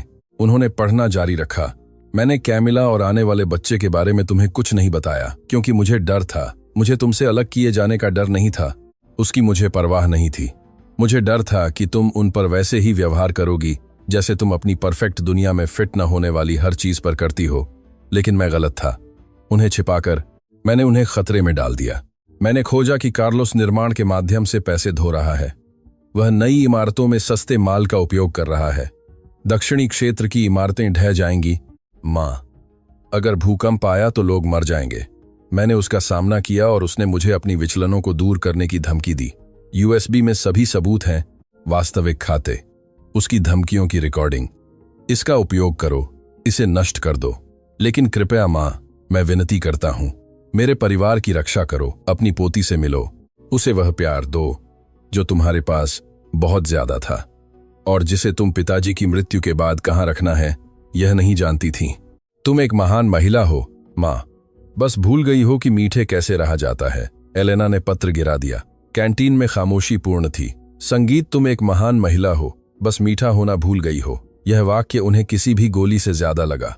उन्होंने 5 साल तक दुनिया से नफरत की, यह सोचते हुए कि उनका बेटा लापरवाह होने के कारण मर गया था, जबकि वास्तव में वह कार्लोस के भ्रष्टाचार से निर्दोषों की रक्षा करने की कोशिश में एक नायक की तरह मर गया था और वह अंधी होकर उस नायक के परिवार को सड़क पर छोड़ आई थी। मुझे माफ करना, एलेना ने कैमिला को देखते हुए फुसफुसाया। मुझे बहुत अफसोस है मेरी बेटी। इन 5 सालों के हर मिनट के लिए मुझे माफ कर दो। मुझे माफ कर दो कि तुम्हें भूख और ठंड झेलनी पड़ी। कैमिला मेज के अपने तरफ से उठी और एलेना को गले लगा लिया। एक असली मजबूत गले लगाना बेटी का मां को। जूलियन ने कहा था कि तुम कठोर हो, कैमिला ने एलेना के कान में कहा, लेकिन उसने यह भी कहा था कि अगर कोई तुम्हारे दिल में जगह बना पाया तो तुम अपने लोगों की रक्षा करोगे। और वह सही था। एलेना ने अपने आंसू पोंछे, पत्र को अपने दिल के पास अपनी जेब में रख लिया। फिर उन्होंने यूएसबी लिया और उसे अपनी मुट्ठी में तब तक भींच लिया जब तक कि उसकी उंगलियों के जोड़ सफेद नहीं हो गए। संगीत, उनकी नजर बदल गई। उदासी ने एक ठंडे गणनात्मक संगीत और घातक दृढ़ संकल्प की जगह ले ली। लौह महिला वापस आ गई थी, लेकिन इस बार उसके पास दिल था। हमारे पास संगीत सबूत हैं, एलेना ने कहा। उनकी आवाज में आदेश का लहजा लौट आया था। हमारे पास बैंक रिकॉर्ड हैं, हमारे पास धमकियां हैं। कार्लोस युद्ध चाहता था तो हम उसे सर्वनाश देने जा रहे हैं। उन्होंने रॉबर्ट द्वारा दिए गए एक डिस्पोजेबल फोन को निकाला। उन्होंने याद से एक नंबर डायल किया। वह पुलिस नहीं थी, पुलिस खरीदी जा सकती थी। उन्होंने राज्य के महाभियोजक का नंबर डायल किया, उनके संगीत पति के एक पुराने दोस्त जो सालों से शहर को साफ करने की कोशिश कर रहे थे, लेकिन जिनके पास कभी पर्याप्त सबूत नहीं थे। रिकार्डो, मैं एलेना शर्मा हूं। नहीं, फोन मत काटना, ध्यान से सुनो। संगीत, मेरे पास कार्लोस शर्मा का सिर चांदी की तश्तरी पर है और मेरे पास कुछ और है, दशक का रियल एस्टेट घोटाला। मुझे मेरे परिवार के लिए तत्काल गवाह सुरक्षा चाहिए और मुझे सूर्यास्त से पहले एक छापा चाहिए। क्या तुम रुचि रखते हो? दूसरी ओर एक ठहराव था, फिर एक सकारात्मक जवाब। एलेना ने फोन संगीत काट दिया और कैमिला की ओर देखा। क्या तुम बुरे लोगों को गिरते देखने के लिए तैयार हो? कैमिला, मैं अपनी बेटी के लिए भविष्य देखने के लिए तैयार हूं, युवा मां ने जवाब दिया, जबकि वे भरोसेमंद संघीय एजेंटों द्वारा एस्कॉर्ट किए गए आधिकारिक कार में होटल वापस जा रहे थे। खबर शर्मा कॉर्प के दफ्तरों में फैलनी शुरू हो गई थी। संगीत कार्लोस जश्न मना रहा था। उसे लगा कि उसके आदमी स्टेशन पर असफल रहे थे, लेकिन एलेना डरी हुई और छिपी हुई थी। वह नहीं जानता था कि यूएसबी संगीत पहले ही अभियोजक के कार्यालय के कंप्यूटर में जुड़ा हुआ था। वह नहीं जानता था कि कैमैन आइलैंड्स में उसके खाते उसी सटीक क्षण में फ्रीज किए जा रहे थे। संगीत, एलेना आधिकारिक कार की खिड़की से देख रही थी। बारिश रुक गई थी। संगीत, बादलों के बीच से एक दब्बू सूरज की किरण फूट रही थी। कल आधिकारिक सालगिरह है, एलेना ने कहा। कैथेड्रल में सामूहिक पूजा, सभी साझीदार वहां होंगे। संगीत, प्रेस वहां होगा, कार्लोस वहां होगा, शोक मनाते हुए चचेरे भाई होने का नाटक कर रहा होगा। हम क्या करेंगे? कैमिला ने पूछा। एलेना, संगीत मुस्कुराएं। यह एक दयालु मुस्कान नहीं थी, यह उस व्यक्ति की मुस्कान थी जिसके पास पोकर में जीतने वाला हाथ था। हम उस सामूहिक पूजा में जाएंगे, तुम, मैं और सोफिया। हम बिना किसी दिखावे के, बिना डरे, बड़े दरवाजे से अंदर आएंगे और हम दुनिया को देखने देंगे कि असली शर्मा परिवार कौन है और संगीत अपराधी कौन है। मंच अंतिम परिणाम के लिए तैयार था। यह एक गली में हथियारों की लड़ाई नहीं होगी। यह उस साल के सबसे महत्वपूर्ण कार्यक्रम में एक सार्वजनिक, सामाजिक और कानूनी निष्पादन होगा। और एलेना शर्मा हर सेकंड का आनंद लेने वाली थी।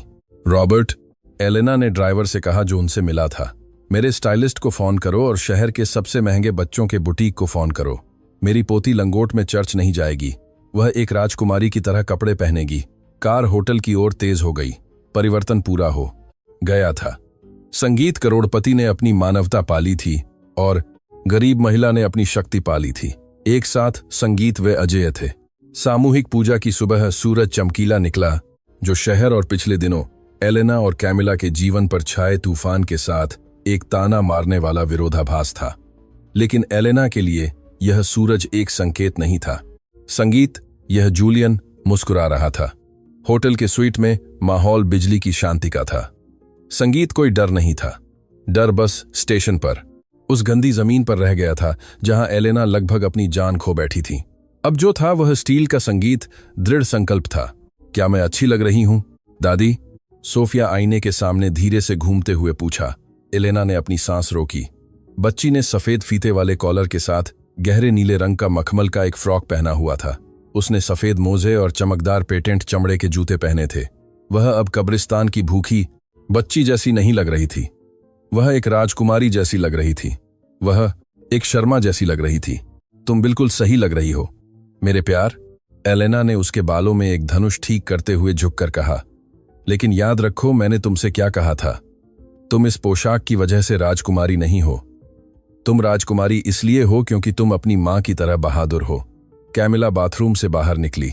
संगीत, उसने एलेना के कलेक्शन से लाया हुआ एक सादा लेकिन सुरुचिपूर्ण काला सिलाई सूट पहना था जो उसके युवा दिनों का था। यह उस पर एक दस्ताने की तरह फिट था। मेकअप ने वर्षों की नींद की कमी से हुए काले घेरे छिपा दिए थे, लेकिन यह उसकी आंखों की संगीत चमक को नहीं छिपा सका। मैं तैयार हूं, कैमिला ने कहा। उसकी आवाज अब कांप नहीं रही थी। एलेना उठी। वह दोष रहित सफेद रंग में थी, शोक की परंपरा के लिए एक चुनौती। आज हम किसी की मौत का शोक नहीं मनाएंगे कैमिला। आज हम एक जीवन का जश्न मनाएंगे और हम अपने घर से कचरा साफ करेंगे। क्या तुम्हारे पास लॉकेट है? कैमिला ने अपनी छाती को छुआ। वहां उसके दिल के ऊपर सोने के एक पदक के अंदर जूलियन की एक छोटी तस्वीर लटकी हुई थी। हाँ, तो संगीत, चलो चलें। शो मुख्य पात्रों के बिना शुरू नहीं हो सकता। शहर का मुख्य कैथेड्रल भरा हुआ था। शहर के अभिजात वर्ग, व्यापारिक भागीदार, राजनेता, संगीत और दोस्त जो केवल शैंपेन या कैमरों के लिए दिखाई देते थे, नक्काशीदार लकड़ी की बेंचों पर भरे हुए थे। पहली पंक्ति में कार्लोस शर्मा, संगीत, एक अवास्तविक आंसू पोंछने का नाटक कर रहा था। उसके बगल में लूसिया चुपके से अपने फोन की जांच कर रही थी। शायद यह गणना कर रही थी कि अगर एलेना दुहक से गायब हो जाती है तो वसीयत पढ़ने में कितना समय लगेगा। संगीत, पुजारी ने जूलियन की उदारता के बारे में बात करते हुए उपदेश शुरू किया। एक आदमी जिसे वह मुश्किल से संगीत जानता था। कार्लोस ने धन्यवाद भाषण देने के लिए धर्मपीठ पर कदम रखा। मेरे चचेरे भाई जूलियन, कार्लोस ने नाटक किए गए दुहक की आवाज के साथ शुरू किया। वह एक साथी से कहीं ज्यादा थे। वह एक भाई थे। उनकी हानि ने एक खालीपन छोड़ दिया है जिसे मैंने सम्मान और ईमानदारी के साथ उनकी विरासत का निर्देशन करके भरने की कोशिश की है। चर्च में प्रशंसा की एक सरसराहट संगीत दौड़ गई। यह ठीक उसी क्षण था जब कैथेड्रल के मुख्य दरवाजे, विशाल 5 मीटर ऊंचे ओक के पत्तों वाले दरवाजे, एक जोरदार धमाके के साथ पूरी तरह से खुल गए, जो केंद्रीय गलियारे में गूंज उठा। सूरज की रोशनी अंदर भर गई।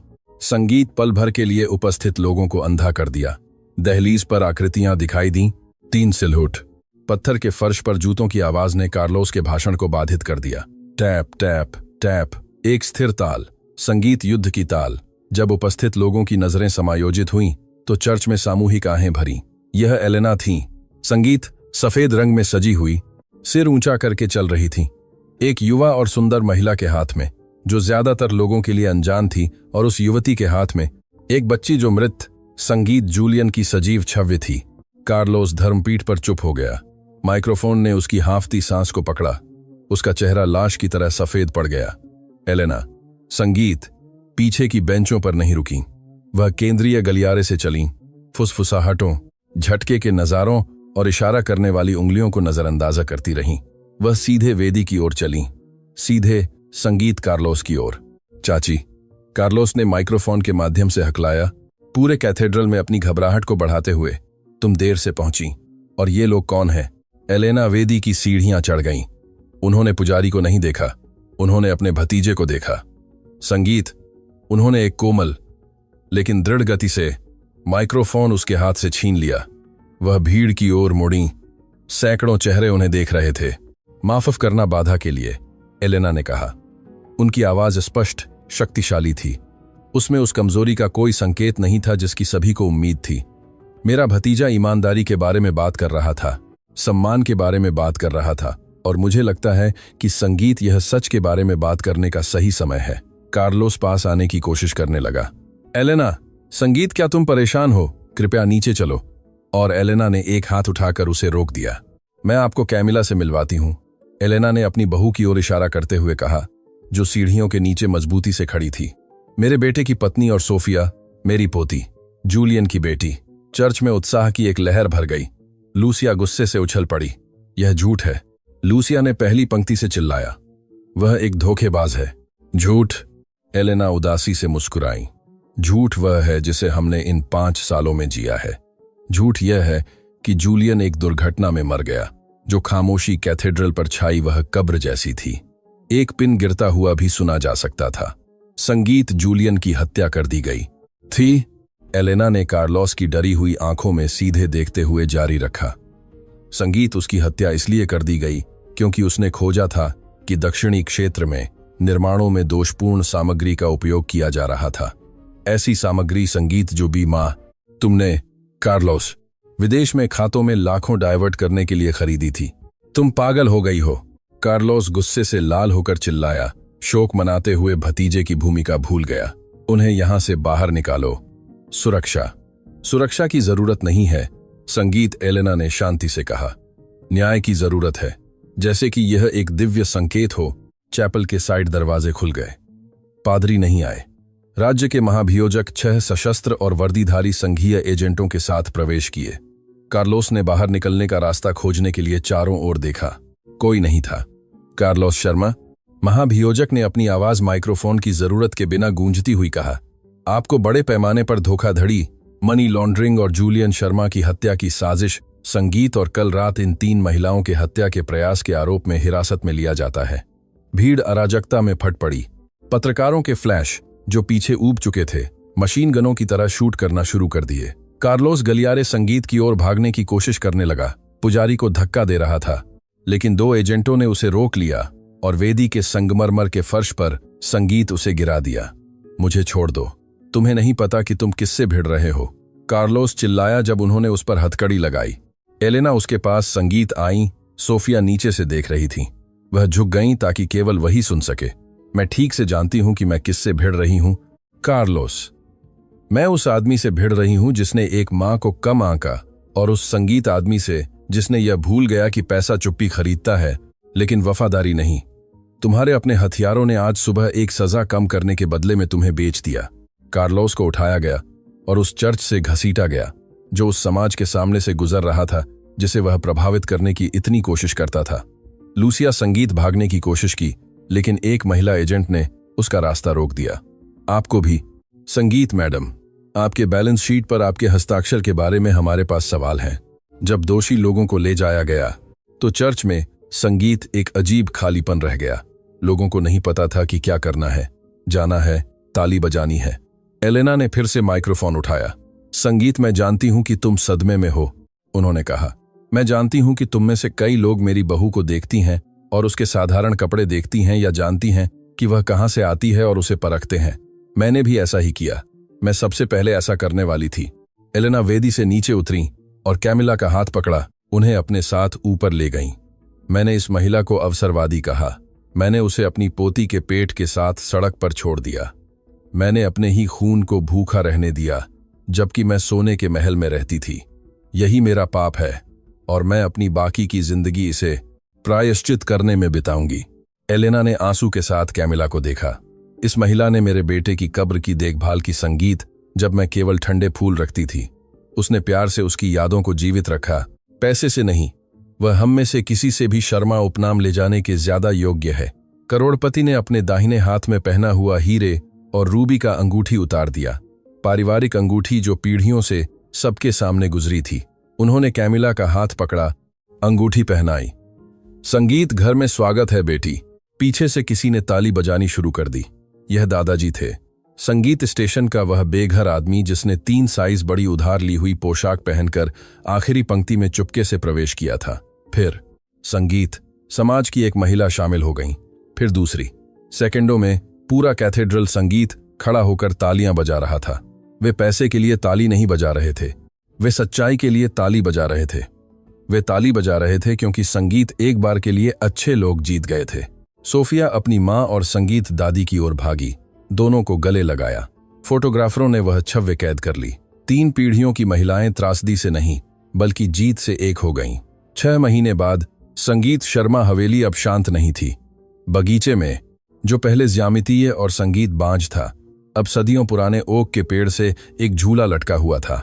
पूल के किनारे खिलौने बिखरे हुए थे और संगीत संगीत था। एलेना अपने दफ्तर में थीं, लेकिन अब वह आक्रामक निकासी या अनुबंधों पर हस्ताक्षर नहीं कर रही थीं। तो क्या नए सामुदायिक केंद्र के लिए बजट स्वीकृत है? एलेना ने फोन पर पूछा। संगीत, हाँ madam Sharma, Julian Sharma foundation अगले महीने सांता क्लारा पड़ोस में अपने दरवाजे खोलेगा। मुफ्त भोजनालय, काम करने वाली माताओं के लिए डे केयर और जोखिम में महिलाओं के लिए कानूनी सलाह। उत्कृष्ट, एलेना ने कहा। और सुनिश्चित करें कि निदेशक के पास वह सब कुछ है जिसकी उसे जरूरत है। बेशक, श्रीमती कैमिला बहुत मांग करती हैं। आपकी तरह ही संगीत होंगी, दूसरी तरफ के वकील ने हंसते हुए कहा। एलेना ने फोन काट दिया और संगीत खिड़की से बाहर देखा। कैमिला बगीचे में आर्किटेक्टों के साथ योजनाओं की जांच कर रही थी, नए आश्रय के लिए। उसने रात में प्रशासन का अध्ययन किया था और वह एक जन्मजात नेता साबित हो रही थी, जिसमें एक सहानुभूति थी जिसने रियल एस्टेट साम्राज्य को मानवीकृत कर दिया था।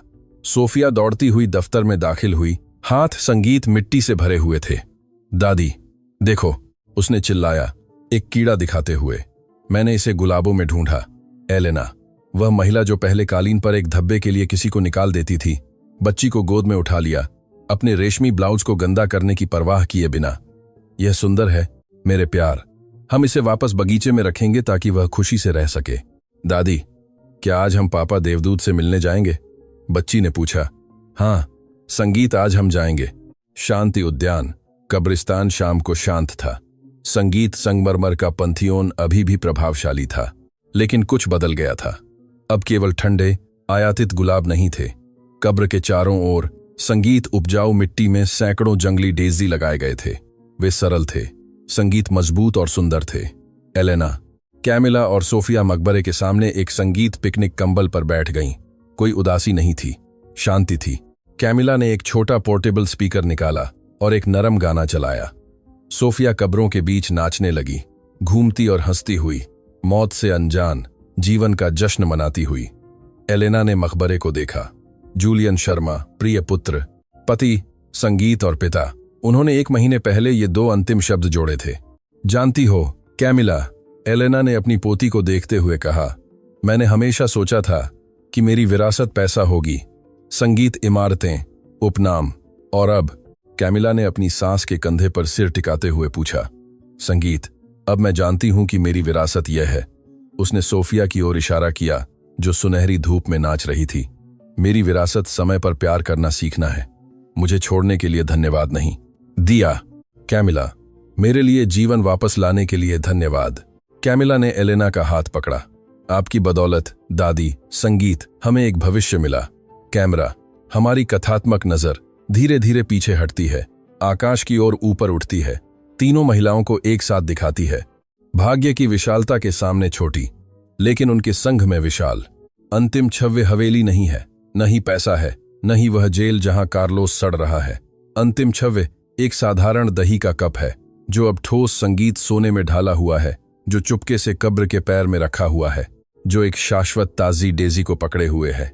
कभी कभी सच्ची संपत्ति वह नहीं होती जो आपके बैंक में होती है, संगीत, बल्कि वह होती है जो तूफान आने पर आपके साथ होती है। एलेना शर्मा ने गर्व के कारण लगभग सब कुछ खो दिया था। लेकिन संगीत क्षमा के कारण उन्होंने पूरी ब्रह्मांड जीत लिया, क्योंकि जो टूटा हुआ है उसे ठीक करना कभी देर नहीं होती और घर में स्वागत कहना कभी देर नहीं होती।